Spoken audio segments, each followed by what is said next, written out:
TIAA is on a mission. Why? Because 54% of Black Americans don't have enough savings to retire. So in collaboration with big-name artists like Wyclef Jean, TIAA released Paper Right, new music inspiring a new financial future. With 100% of streaming sales going to a nonprofit that teaches students how to invest. Stream Paper Right now and help close the gap. That's so important to her that even interns that go into our group, she doesn't have them making coffee and going for donuts. She's having them trained on the most advanced nuclear safety software there is in the whole country. And they come out of the program already having that on a resume. Hi, and welcome to Deep Leadership. I'm your host, John Rennie. Well, I hope all is well with you today. It is another hot day here in North Carolina, and this episode is brought to you by our sponsors, Ignite Management Services and Liberty Strength. These sponsors help me bring these shows to you each and every week, so I encourage you to click on their links below and check them out. Also, I want to encourage you to join us on our growing YouTube channel. Search for Deep Leadership on YouTube for videos of all my interviews and exclusive content. Well, that is it. Today we're going to be talking about the good, the bad, and the ugly side of leadership, and my guest is Roger Gagnon. Roger is a former U.S. Navy surface warfare officer, but more importantly, he is one of my oldest friends. We talked about the things leaders are doing right and the areas where leaders are still falling short. This was a fun discussion with one of my favorite people in the world, and I know you'll enjoy this conversation as well. So, are you ready to dive in? Let's get started.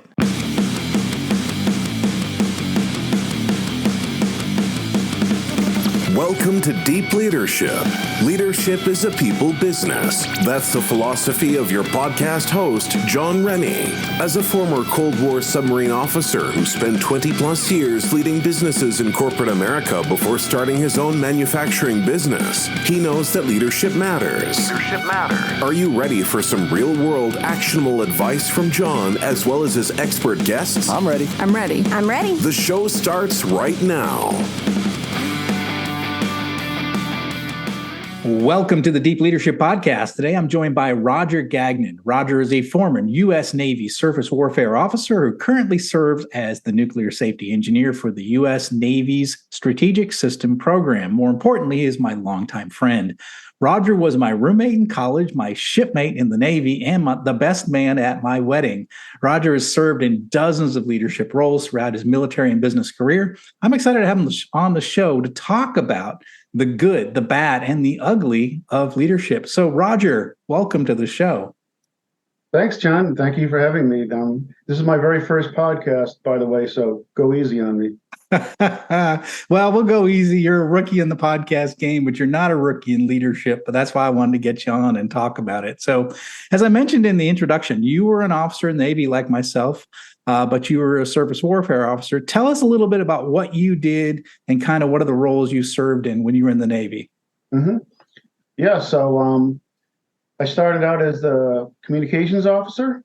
So that was a lot of fun, learning all about that program. And my favorite experience was we had they call a beard iron message. So you have to get it answered within 5 minutes, and I had to scramble and wake up the captain. He wasn't happy at all, but we got it done in with 2 seconds to spare. So that was an exciting example. Also did anti-submarine warfare. That was fun, firing torpedoes. We got to do some experimental ones, which was exceptionally cool, to know that you're one of the first ones trying out something the R&D guys have been working on for years. Probably the biggest impact one I had was the navigator. That was a high stress job because back when I did it in the early 90s, we were just shooting lines off of our compasses on a paper chart that had lots of erase marks on it. And sometimes the scale of we couldn't zoom in and out. They were paper charts. So sometimes the scale was a little sketchy, and there were some pretty scary times, but I'm happy to say, including doing a helicopter control side job, carting special forces and Coast Guard and whatnot. I never had any accidents and nobody was killed. And I don't think that was luck. I think it's because there was a lot of training on the 3 years I was on that ship. It was a Perry class guided missile frigate stationed out of Long Beach, California, which is now no longer there, but a massive marina and entertainment complex has taken its place. So rest in peace, Long Beach, and rest in peace, frigates. Frigates don't even exist anymore. So rest in peace. So yeah. So it was interesting. You serve a communications officer. You serve as a navigator. That's a big job on a ship. You're responsible for making sure that the ship stays in liquid and not in interacting with any solids, which is very important. What would you say some leadership lessons you took away from your time in the Navy? Well, I happened to be on a ship that wasn't fully staffed because it was a Naval Reserve Force ship. So we did a lot of like reservist training on the weekends. But when we went out and deployed, they didn't staff us up to a full size either. So my challenge was, like you just said, not running us aground. So how would I get extra navigation people on when I was already on such a lean crew? I would take signalmen and other guys that never were even trained on being navigator, and I would bring them in, and I would have the best guys in the division train them. And usually those other guys, and even yeomen sometimes, so I got them all away from the typewriters, and they got to do some much more fun things for them than they normally would have done. So they didn't complain that they had extra duty. They actually liked getting out of their normal daytime jobs on the ship. So I liked working the most with being, that cross-training thing I'll never forget. That was a good experience from the Navy. And I did take it with me after I became a civilian.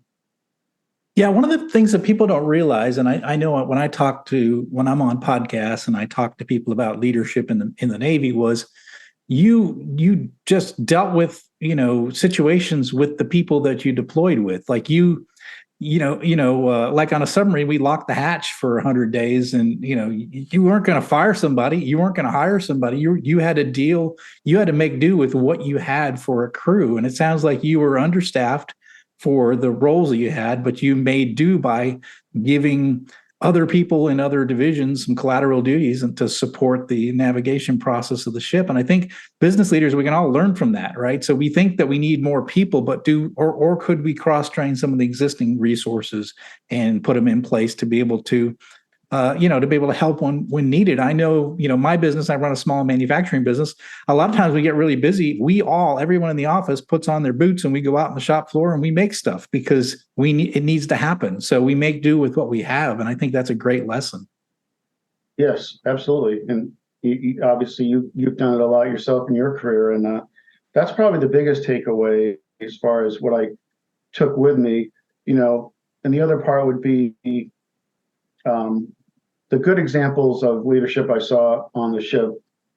I had some bad ones too, which we don't need to talk about today, but the good ones, I did remember some of the things they did, and I tried to absorb those into my own style once I got out. Yeah. I remember, I don't know if we were in ROTC together back at Worcester Polytech, and we took our ROTC at the Holy Cross. And I remember, and I don't know if you remember, but we went through some leadership training. I remember them talking about that idea of learn from every leader you serve with, whether good or bad. And the good ideas you want to keep and you want to use in the future. And the bad ideas you want to make sure you never repeat. And I remember that somewhere in our training. And I don't know if that's something that stuck with you as well. Oh, definitely. And the bad one, for example, when I transitioned into the civilian world and I started seeing some of these business leaders repeat those absolutely do not ever do in your life kind of mistakes, and I saw them do that, it really got to me and then I would always find out were they former military, and to a person, not any of those bad business leaders I've dealt with in my career that were making those mistakes, none of them were veterans. That tells you a lot about the training of civilian business leaders that are not veterans.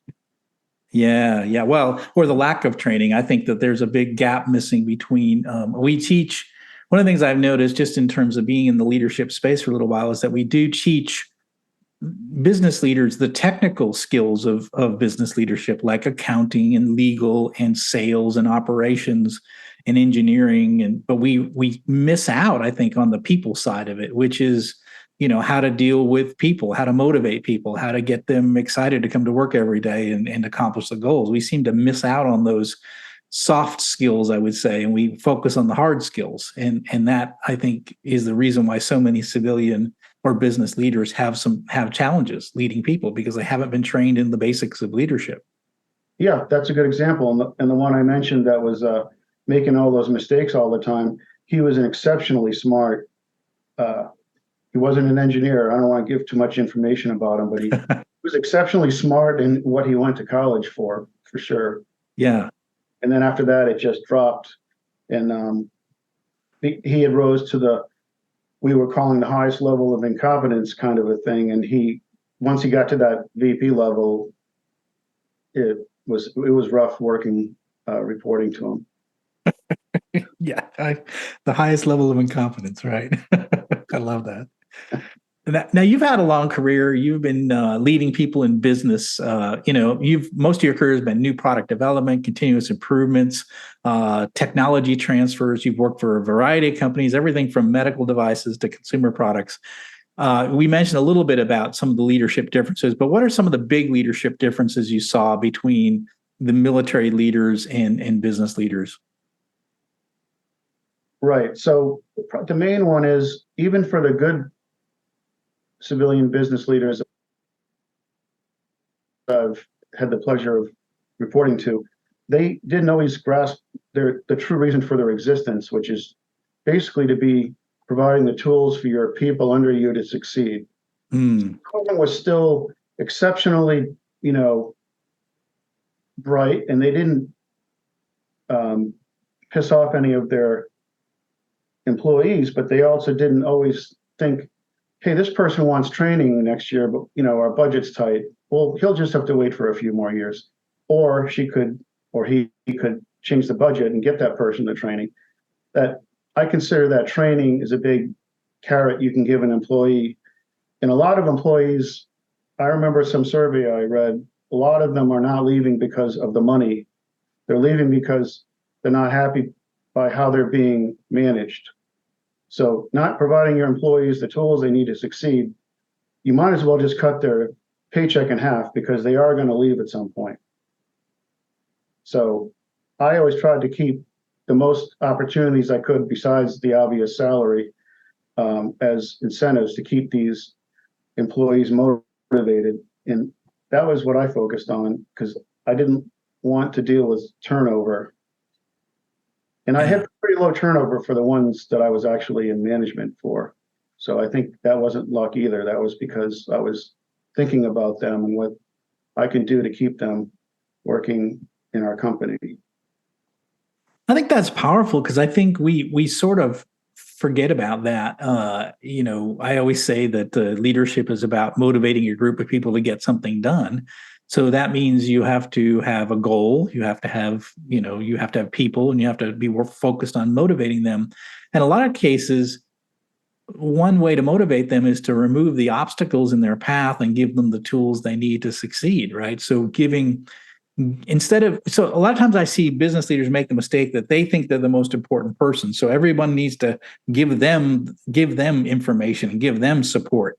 But the truth of the matter is that the leader's not making product. They're not designing product. They're not talking to customers, right? They're actually the one that our role should be to take care of the people who are taking care of the business. And I think you just nailed it, which is give them the tools they need to succeed, give them the training they need, and make sure that they have everything they need so that they're not slowing down, so they can run at a full pace towards the objectives of the company. And I think we miss out on that sometimes. We think that, well, I'm the boss, everyone's here to serve me, and that when you do that, you're destined for failure. Yeah. And my current, I'm not going to say my current boss, my current leader that's above me, she that's so important to her that even interns that go into our group, she doesn't have them making coffee and going for donuts. She's having them trained on the most advanced nuclear safety software there is in the whole country.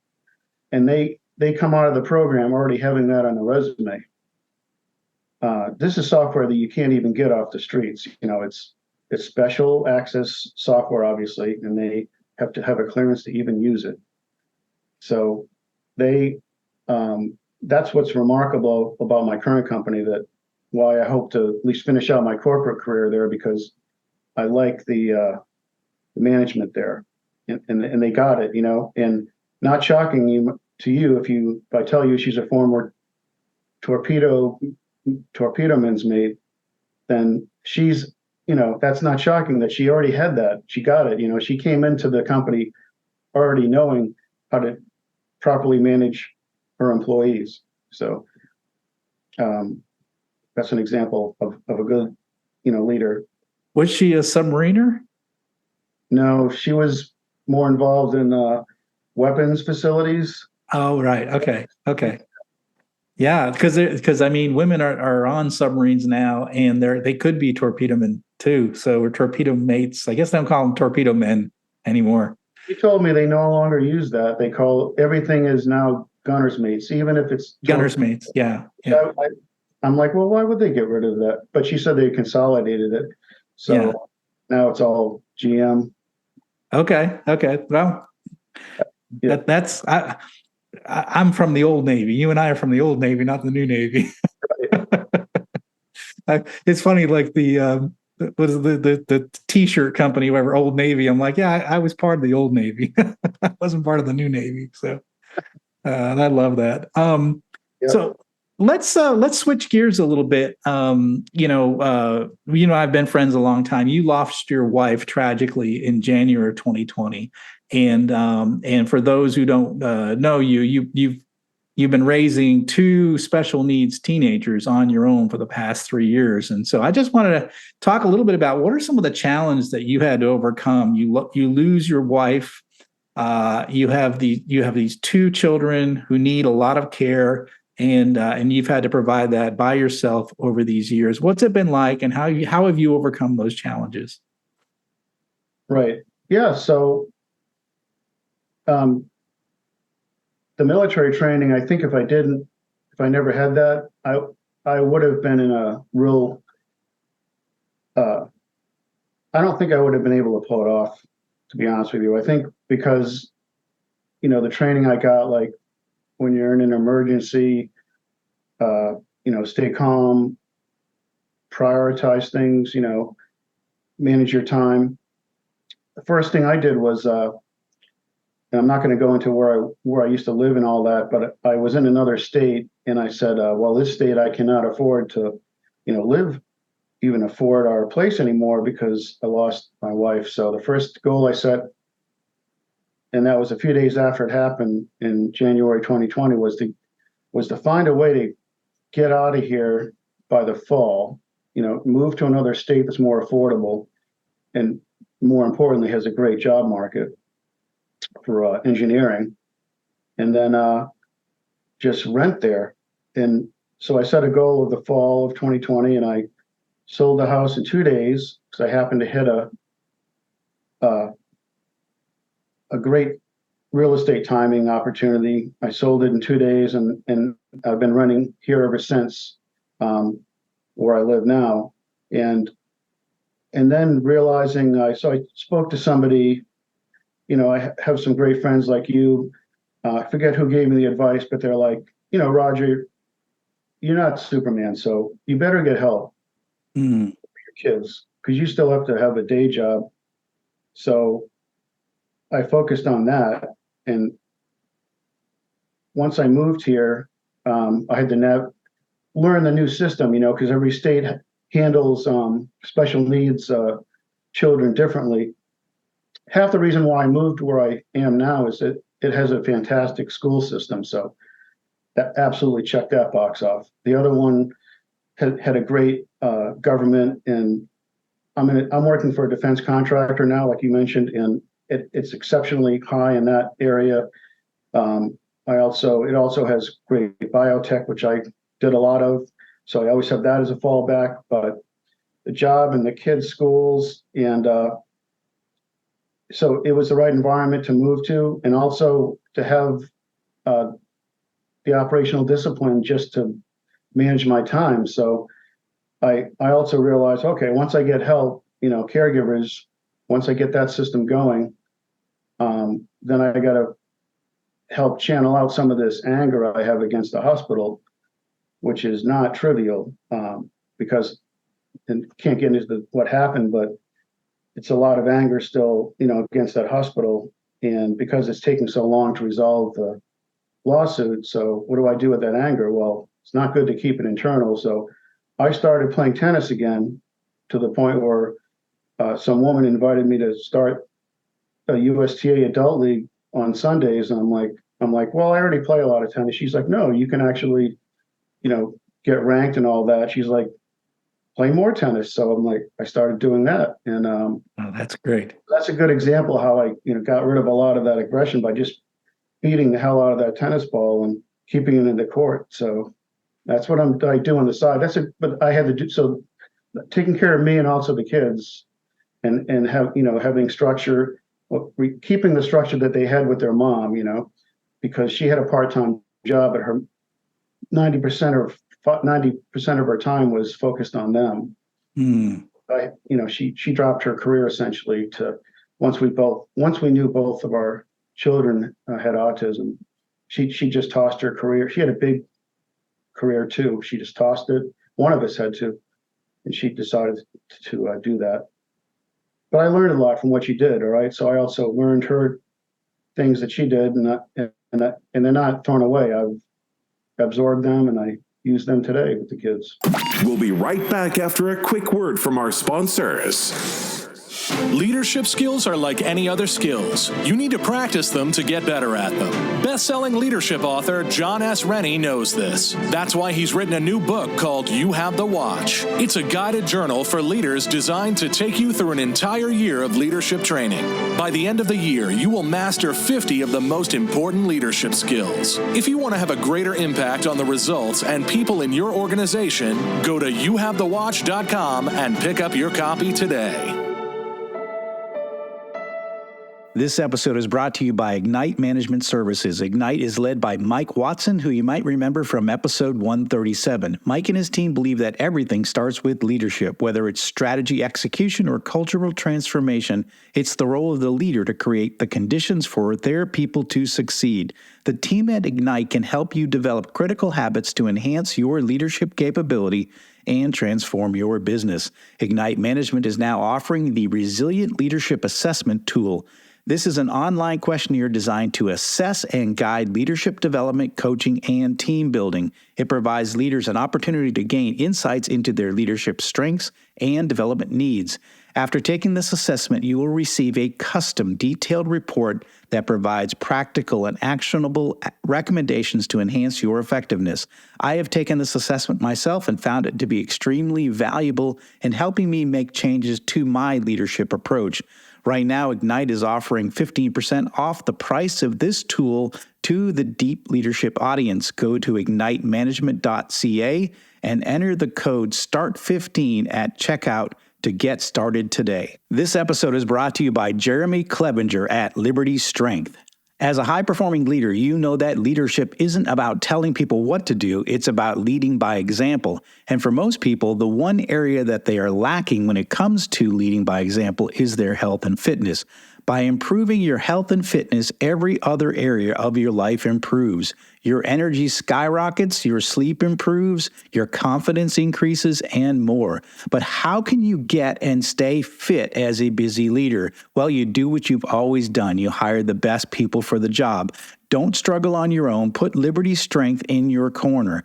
Jeremy and his team will work with you to take your physique, mindset, nutritional habits, and more to the next level with his step-by-step, all-inclusive coaching program. I've worked with Liberty Strength for the past 2 years, and I'm in the best shape of my life, and I'm still hitting strength personal records at 56 years old.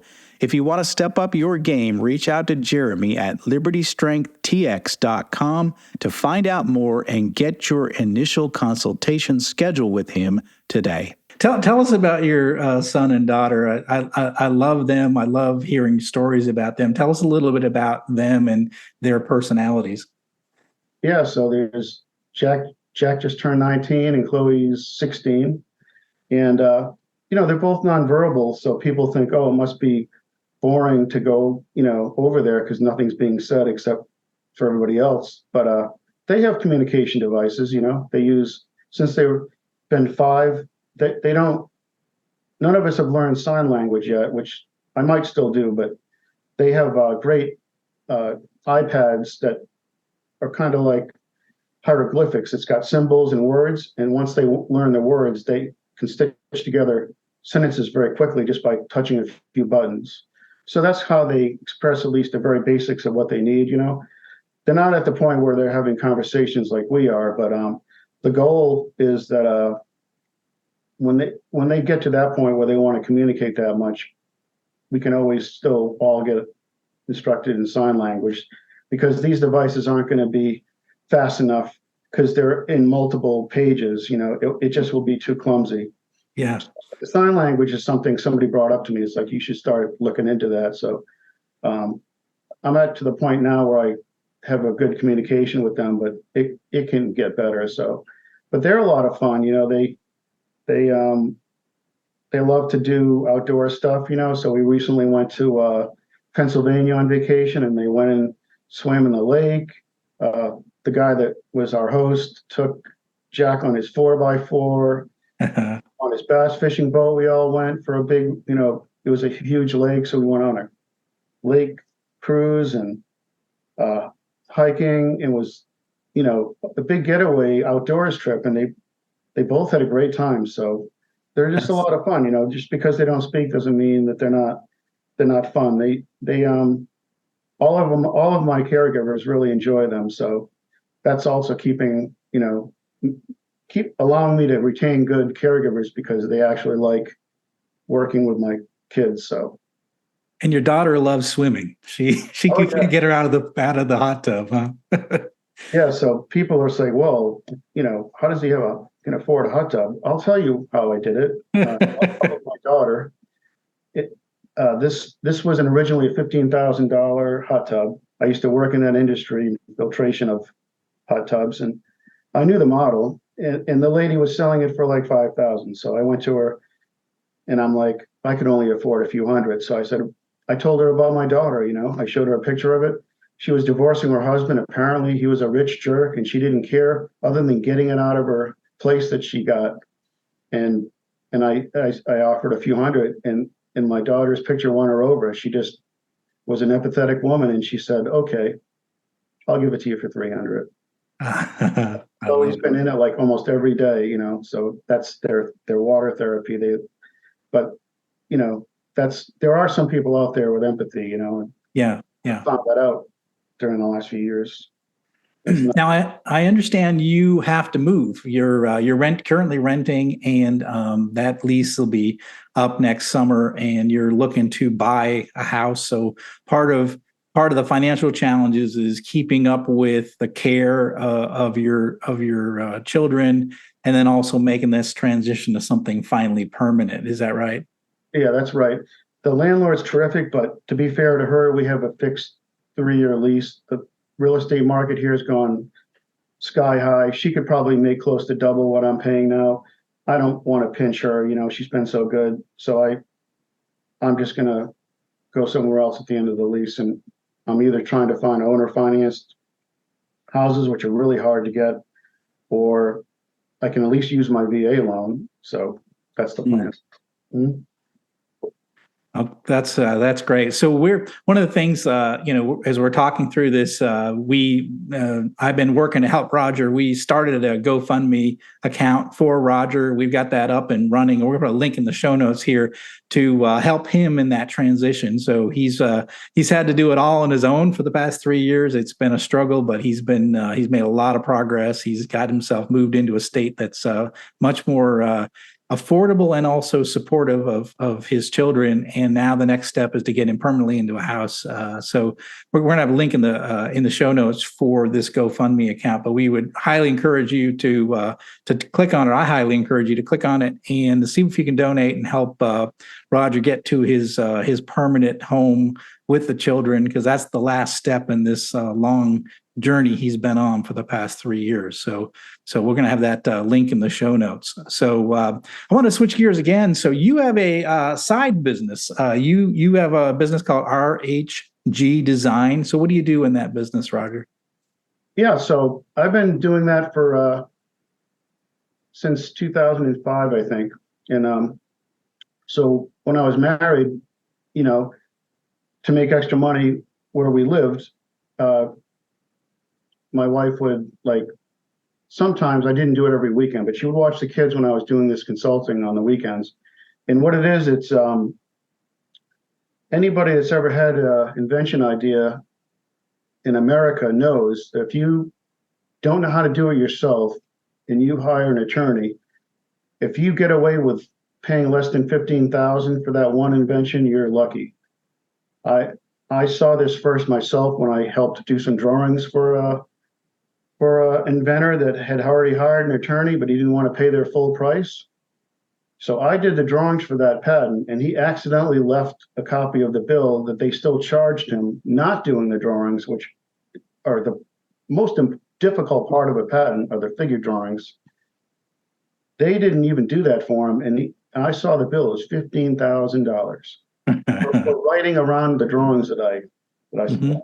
So I'm like, I got to be able to get people a better price and still make a good profit myself. I don't have an administrative assistant or paralegals. I can just learn how to write the patent too. And then the patent office has, similar to the IRS, there are all the forms you just download yourself and fill out. So that's what I was doing. I was writing everything for the inventor. Then I would direct them to the website. They would file. I basically ghost wrote their specifications, but it was still their property, their idea. They would meet with me until I captured everything. And I've lost track of how many clients I've had over those years, but they're all over their place. They vary from police officers to luthiers, which are guitar makers. There was an autistic one for color-coded shoelaces for helping. I remember some of them didn't have any money at all, so I would write it as long as I was a co-owner of the patent. So I did some of that. I have so many examples, but it's always been nice for me because it's creative and it's fun, and I can do it on the side. And when I joined my current company, I wasn't going to hide it from them. I'm like, I'm going to do this stuff on the weekends. I'm not bringing work home. And I said, I'm going to still do this. And they said, do you do any military patents? I'm like, no, these are just American civilians. They're like, no problem. I still do it now. So if you have, the people that would seek you out are people that have an idea for an invention, they want to patent it, they don't even know where to start, and you're gonna say, look, I've been doing this for years. I'll guide you through the process. I'll make sure that we get the drawings done correctly. We'll get the description of the invention correctly. So we'll write it in a way that can be submitted to the patent office, right? Is that pretty much what you do? Yeah, I get them all the way to the point where they file it, and they pay the filing fee. They fill out the forms. They have the specifications. I give them a complete specification package. So they just have to do all the forms, file it. And then I think I have about 95% success rate. So there's been a few that I didn't get. But the reason I got the patents for them is usually the patent office will try to tie in an argument, and they'll do a ridiculous argument. Like, for example, say you're doing a patent for a new type of power tool. The patent office will reject your your claims saying that there's a cat toy that uses the same exact technology as your new power tool. So they're saying, so it's no good. So a lot of people give up when they see that, but actually they're just trying to step on you and see if you go away. All you have to do is counter argue that actually you just have to provide correct arguments against them, and that's why I have such a good success rate, because I'm not an attorney, so all I do is call them up. I have a book written by an attorney. I said, well, I would thumb through the book and say, I would use this argument on this page. This one looks good. I said, you're going to have to write the letter yourself, but use this argument.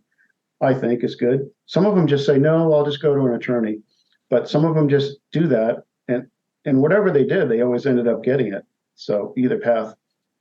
I am going to get, once, I get the settlement, I am going to do it full time. I'm going to transition into it full time. And I'm going to get my patent agent license. At that point, I can do everything an attorney can do.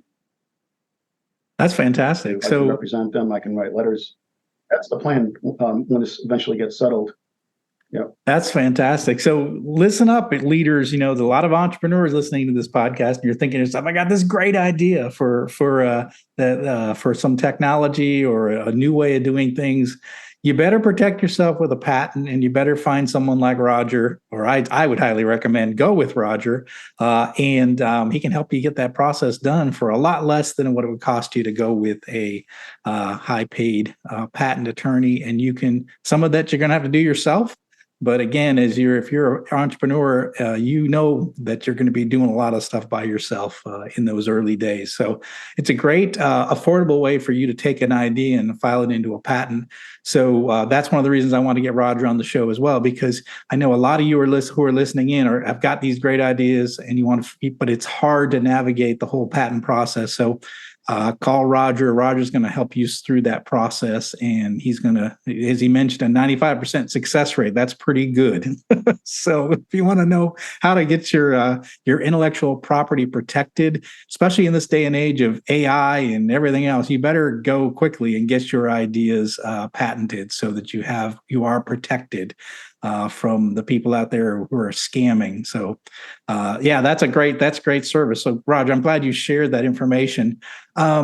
So let's wrap this up. How can listeners find out more about you and these services? And again, I mentioned the GoFundMe. We're going to put that link in the show notes. So we're going to help Roger get to this next stage in life, which is getting out of the rental property, getting into a home, permanent location for him and his family. And so we're going to put that out there. I'll put a link here down below. Please click on that. Please give. I think it's a really important thing to support Roger. He's served his country. He's taken care of these two teenagers.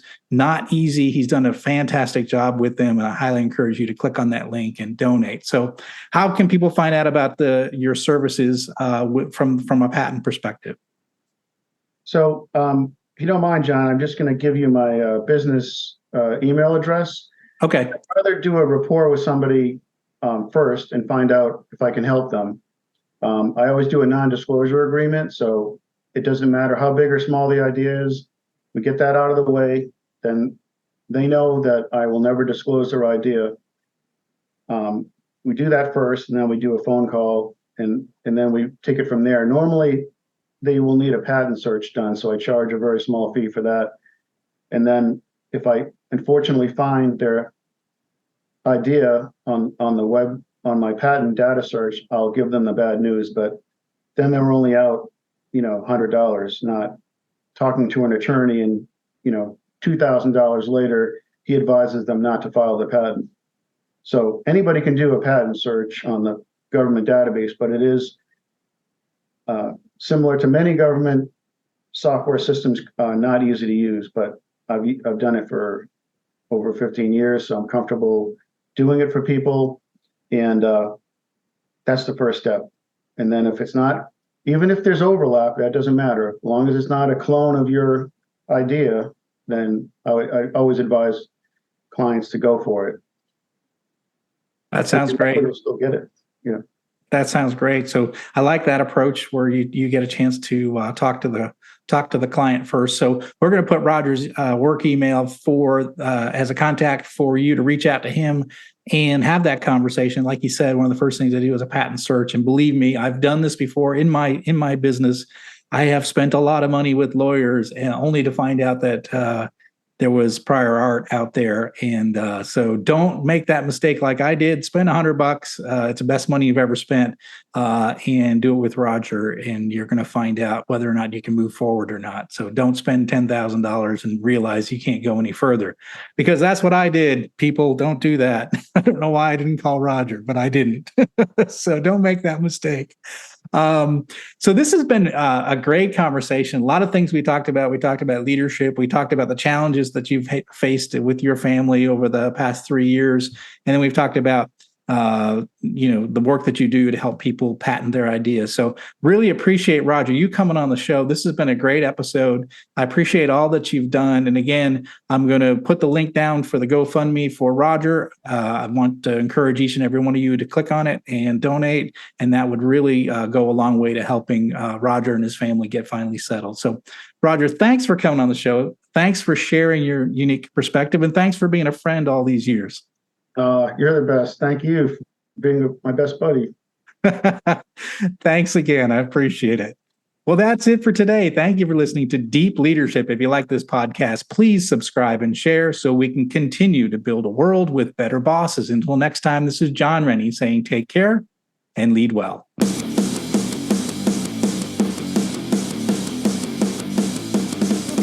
Thank you for listening to Deep Leadership. Thank you. Thank you. Thank you, thank you, thank you for all you do. We hope you enjoyed today's episode. For more information and updates, please visit our website at www.deepleadershippodcast.com or johnsrennie.com. Until next time, take care.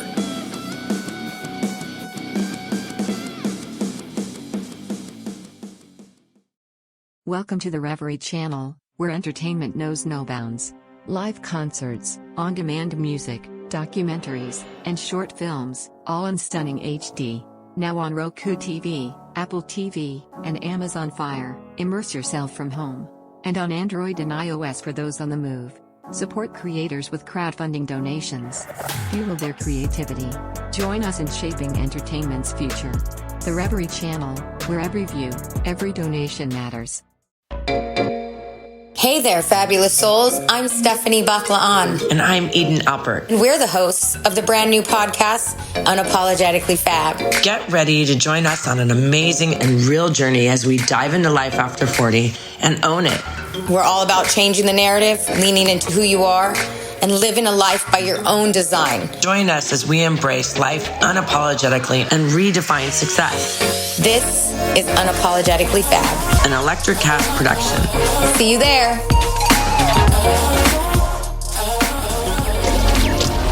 Electric Cat.